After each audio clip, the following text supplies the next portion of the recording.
So, Stephen D here on Pure 24/7 Radio, and I am joined by one of the writers for Pure Media Magazine as well as Pure Men's Mag. Hello, Richard Scott. Hi, are you going to do any more magazines? I mean, two magazines is great, but Can't promise anything. ser- seriously, it's great to have the second men's magazine up and running as well. Yeah, definitely. And so today we're actually talking about your article in both magazines. It's called Sorry About That in the June editions. So before we get into that, let's just overview who it is that you are. What is it you get up to? Yeah, well, I'm getting older. I'm now 65, retired just under a year. I was an NHS GP, having been a medical missionary in Tanzania and India. So yeah, it's been a good career, but very interesting what God is opening up in terms of retirement. And one of the lovely things that He's done over the last 2 or 3 years is to be involved with you guys at Pure Media. And so when I retired, I actually prayed, Lord, shut some doors, open other doors, but keep some doors open that I need to carry on. And yeah, Pure Media was one of those. So lovely to be able to do the radio stuff and also write in the two magazines. So yeah, been a real bonus. Excellent, yeah. And so speaking of which, your article in June is called Sorry About That. Do you want to tell us a little bit about what inspired this one? Well, I like to bring something that's relevant. It can be medical. It's often medical, but not always. My magazine articles are less medical than the radio talks.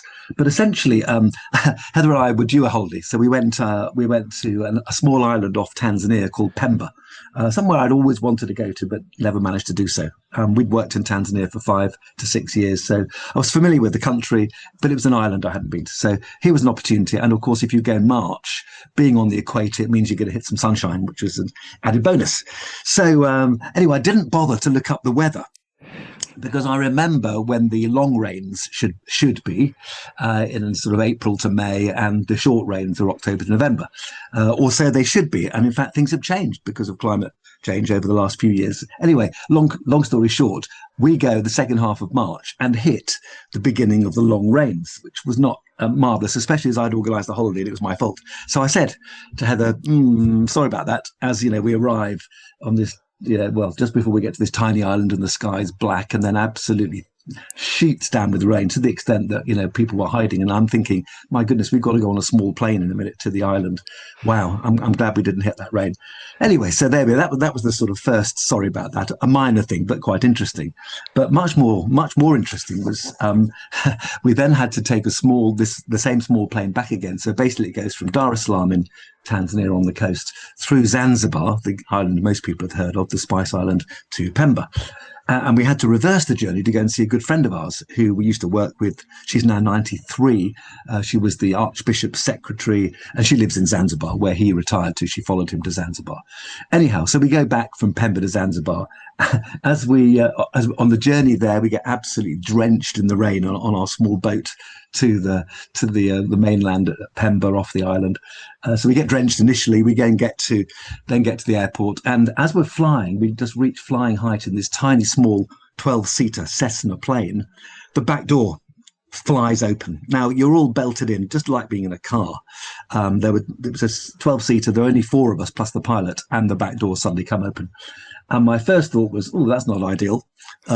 My second thought was that, adding a bit of physics here, we're only about 3,000 or 4,000 feet up. We're not going to get sucked out by pressure differential, which was handy, but nevertheless, it wasn't ideal.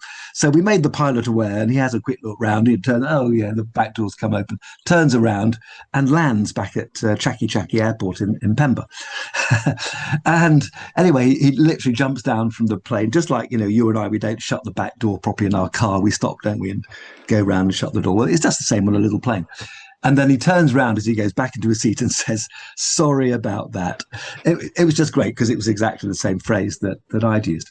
But even better than that was what happened next, which was I'd assumed that my fellow Tanzanian passengers, there's Heather, me, and two guys from Tanzania, were going to be Muslim, because on the coast of Tanzania and the islands, it's mainly Muslim. So what the guy in front of me turns around to me and he says, look, I think I'm going to get out. I'm going to get the boat, but my firm won't let me. So I said to him, look, I'm a man of faith. I reckon it's safe to fly. And he said, are you? I'm a born again Christian. And we had this great conversation, you see, and suddenly, we're boosting each other's faith, and probably I'm boosting his faith, particularly at the moment. Anyway, that was interesting enough. Turns out at the end of the flight, the other guy who panics almost all the way there is a witch doctor who's been trying to persuade the born again Christian to become a witch doctor.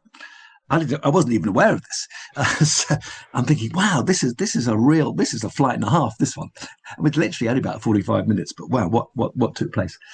So it was an example of what to do, and also how you react to different circumstances. And I then, at the end of my article, mentioned the fact that my daughter, Jess, the oldest daughter, also had a flight near catastrophe when she was on a proper big aeroplane, which suddenly was struck by lightning and rapidly dropped, lost height, plates and glasses flying everywhere. The flight attendants, the air hostesses were panicking. And Jess was with 5 school friends. They'd just finished A levels, and it was a sort of, bash on, I can't remember where now. Anyway, Mallorca or somewhere. They were going to have a celebration. And what Jess said, what was really interesting, and I remember this, so I asked her to contribute to the article, is what happened, how people responded. And this was what the article was about. Because out of her 5 friends, she says that 2 absolutely panicked, crying and clinging to each other.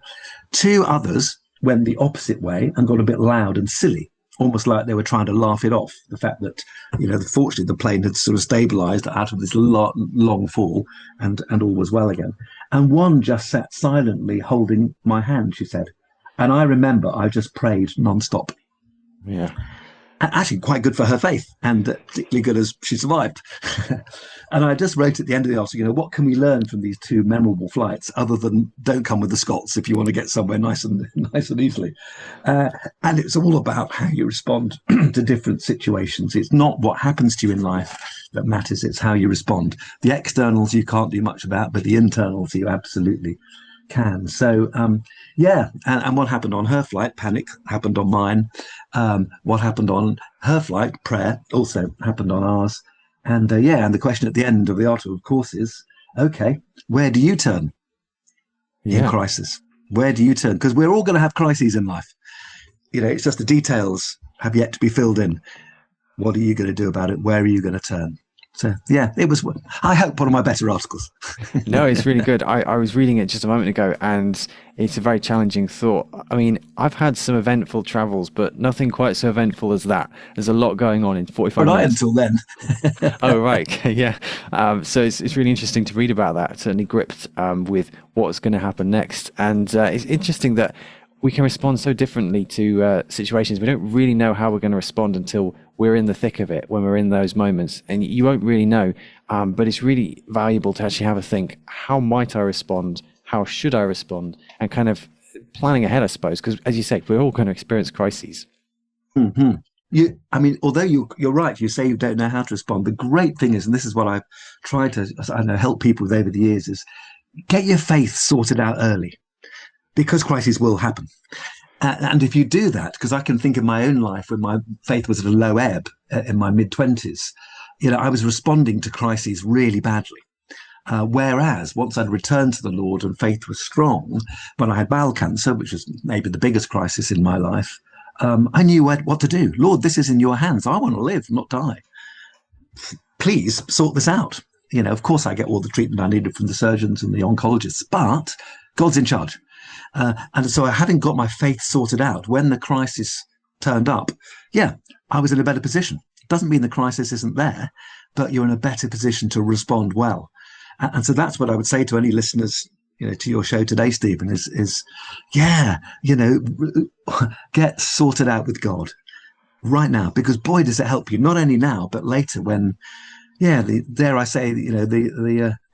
brown stuff hits the fan. You need to know where to turn. Yeah, definitely.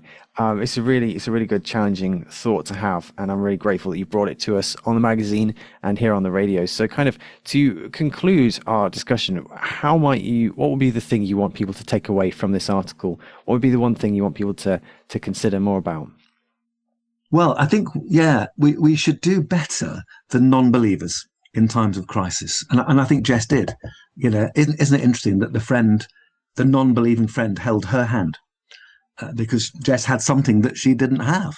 And it wasn't just, natural calmness and authority, although Jess was head of school, so perhaps she had a bit of that, but it was faith. And so we can lead people. Actually, people often come to faith. Your friends and family may well come to faith during times of crisis. Crisis brought me back to faith. It's quite common.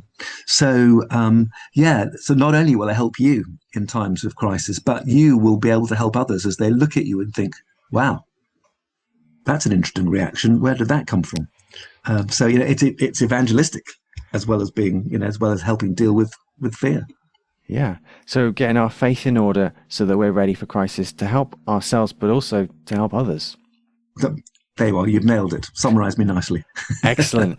Thank you for joining us. It's been an absolute pleasure to unpack your article in the June edition of the magazines.